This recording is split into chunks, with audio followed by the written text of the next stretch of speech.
प्रिय विद्यार्थियों, कल अपन मसाई जनजाति के बारे में अध्ययन कर रहे थे। तो मसाई जनजातियों की स्थिति, जलवायु, वनस्पति, पशुधन, इनके बारे में चर्चा कर चुके थे। आज अपन मसाई जनजाति के सामाजिक संगठन के बारे में बताएंगे। मसाई लोगों के विवाह और पशु तथा अन्य संपत्ति को पाने का उत्तराधिकार गोत्र के आधार पर होता था। मतलब जो उत्तराधिकारी बनेगा वो अपने पिता के गोत्र के आधार पर उसको उत्तराधिकार प्राप्त होगा। इन लोगों के एक गोत्र में विवाह नहीं होते थे। मतलब विवाह में ये अपने स्वयं का गोत्र टालते थे तथा दूसरे गोत्र में विवाह करते थे। गोत्र पिता के गोत्र पर निश्चित होता है। मतलब जो गोत्र जो प्रणाली है वो पुरुष प्रधान है, तो पिता से पुत्र पर, पुत्र से उसके पुत्र पर आती है। उनमें कुछ लोगों के उपविभाग भी होते थे, परंतु यह गोत्र से बाहर विवाह करने वाले होते थे। जो लोग और विभाग वाले थे वो अपने गोत्र से अन्य जगह विवाह करते थे। केनिया में रहने वाले मसाई को दो बड़े भागों में बांटा गया है। पहला काले बैल के गोत्र वाले, यानी उनका जो बैल से माना गया है। दूसरा लाल बैल के गोत्र वाले। गोत्र का केवल घरेलू महत्व होता था, राजनीतिक महत्व नहीं होता था। ये सामाजिक संगठन में गोत्र माना जाता था, लेकिन उनके राजनीतिक जो संगठन था उसमें गोत्र का मोल नहीं होता था, महत्व नहीं होता था।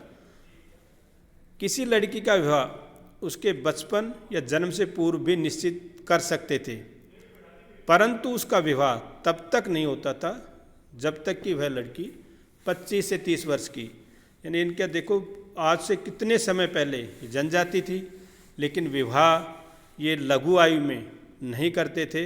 विवाह उनका पूरे जैसे कहें कि वे विकसित हो जाएं जब वो कर पाते थे। प्रथम शिशु के जन्म के बाद ही लड़की का पिता दहेज देता था। पहली स्त्री से विवाह करने पर उसे पति के पशुओं की संपत्ति का बहुत बड़ा भाग देखभाल के लिए मिल जाता था। क्योंकि इनके यहाँ बहुविवाह प्रणाली भी थी।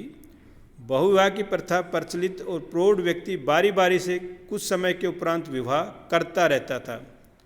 इस प्रकार उसकी कई पत्नी आ जाती थी। प्रथम पत्नी की अपेक्षा दूसरी जो पत्नी आती थी उसको प्रथम से कम पशुधन मिलता था। उसके बाद फिर तीसरी आए तो पशुधन की संख्या घटती चली जाती थी। पिता की मृत्यु के बाद जो उनका पशुधन होता था वह लड़कों में बढ़ जाते थे, लेकिन प्रत्येक पत्नी के लड़के अपने अपनी माता को मिले पशुओं को आपस में बांटते थे। उनके पिता के कुल पशुओं से लेना देना नहीं था। वो जितना उसकी माँ को मिला उन पशुओं में से उसके जो बेटे थे वो अपना पशुधन बांटते थे। लोहार और सुनार, इनका मसाई जनजाति में बहुत बड़ा महत्व होता था। लोहे के औजार तथा स्त्रियों के पहनने के आभूषण तैयार करने के लिए लोहार और सुनार रहते थे। ये इसी दल के अलग अलग जाति तथा परिवार के लोग होते थे। इन लोगों के साथ मसाई की अन्य जातियां वैवाहिक संबंध नहीं करती थी, क्योंकि इनके रक्त को धातु का कार्य करते रहने के कारण अशुद्ध माना जाता था। इनके लड़कों को सिपाही भी नहीं बनाया जाता था। मतलब इनके जो मूल जो मसाई जनजाति थी उनमें इनका विवाह नहीं होता था। इनका विवाह इनकी जाति में होता था। जादू टोनों का प्रयोग, मसाई लोगों का एक प्रधान धार्मिक नेता होता था जिसे लेबोन के नाम से जाना जाता था, पुकारा जाता था। सभी योद्धा नवियों को पर इनका नियंत्रण रहता था। जो लेबोन का तुलना इज़राइल के मुख्य पादरी से की गई थी। मसाई लोगों का पुजारी प्रशासनिक शक्ति न रहने पर भी मसाई समाज में बड़ा सम्मानित होता था। मतलब इसका जो धार्मिक नेता था इसका समाज में बहुत बड़ी प्रतिष्ठा थी। मसाई ने लोगों का पुजारी प्रशासनिक शक्ति न होते हुए भी बहुत बड़ा सम्मानित व्यक्ति था। इस नेता का सम्मान वार्डरोबो लुम्बुआ और वकवाफी लोग भी करते थे तथा उससे भयभीत रहते थे। लेबोन को भयानक अज्ञात शक्तियाँ प्राप्त होती थी और इस भविष्यवाणी का बहुत बड़ा विश्वास रहता था, जिसके कारण ये लोग डरते थे। यह नेता एनगाई नाम से प्रसिद्ध ईश्वर की पूजा करता था।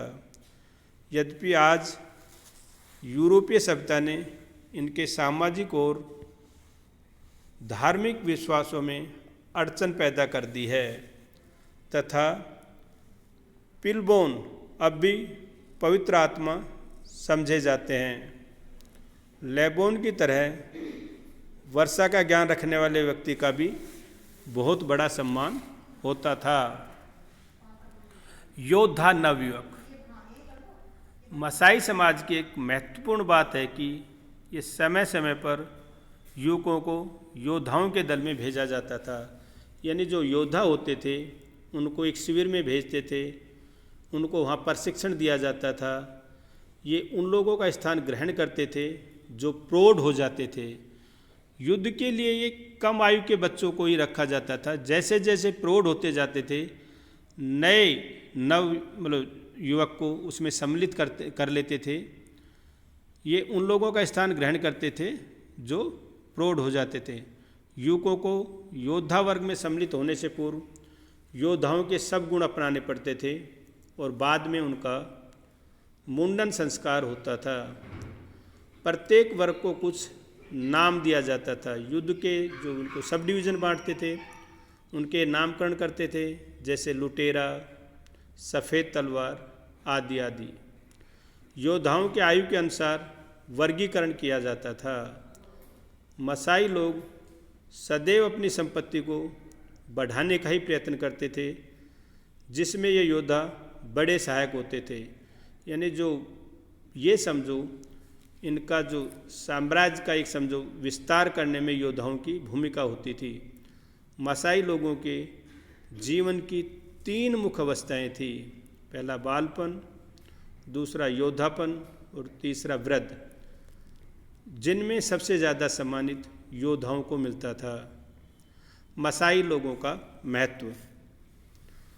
मसाई जाति मानव भूगोल में एक विशेष स्थान रखती है। अन्य जातियां अपने वातावरण से अधिक सामाजिक स्थापित करने की चेष्टा करती हैं और वो अपने विकास के लिए प्राकृतिक संसाधनों का पूर्ण उपयोग करती हैं, परंतु मसाई लोग प्रकृति की अवहेलना करके अपने मत को पशुपालन क्षेत्र से बाहर करना नहीं चाहते। यानी ये कि इनकी एक बड़ी कमजोरी समझें या एक सामंजस्य की कमी समझें कि ये अपने वातावरण से समायोजन नहीं करते थे, क्योंकि ये पशुचारण में प्रकृति का बहुत बड़ा विनाश करते थे। ये इनकी डीमेरिटी कही जाए। मसाई लोग शिकार तथा कृषि के लिए अनुकूल साधन होने पर ही शिकार करते थे। जिस प्रकार का शिकार होता था ये उसी प्रकार का हथियार लेकर के या उतनी संख्या में इकट्ठे होकर के उसका शिकार करते थे। इन्होंने कृषक जातियों से भी उपजाऊ भूमि छीनकर उन्हें चारागाह भूमि में बदल दी थी। मसाई लोग ये जो इनके योद्धा होते थे ये इनके क्षेत्र का विस्तार करते थे। पास के जो कृषक रहते थे उनकी भूमि को भी ये छीन लेते थे और उसमें अपना पशुचारण करके उसको चारागाह भूमि में परिवर्तित करते थे। अब बच्चों, आपको कल मसाई जनजाति की निवास क्षेत्र, उनकी आर्थिक स्थिति, उनका सामाजिक संगठन, इसके बारे में विस्तृत लेख लिख कर लाना है। धन्यवाद।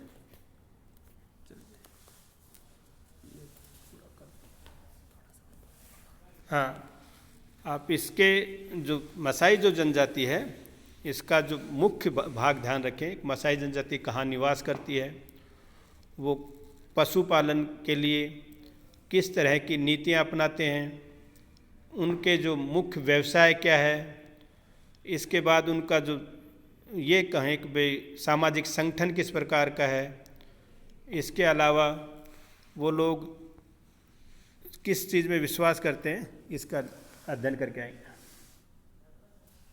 कुछ जरूर नोमिट कर देना।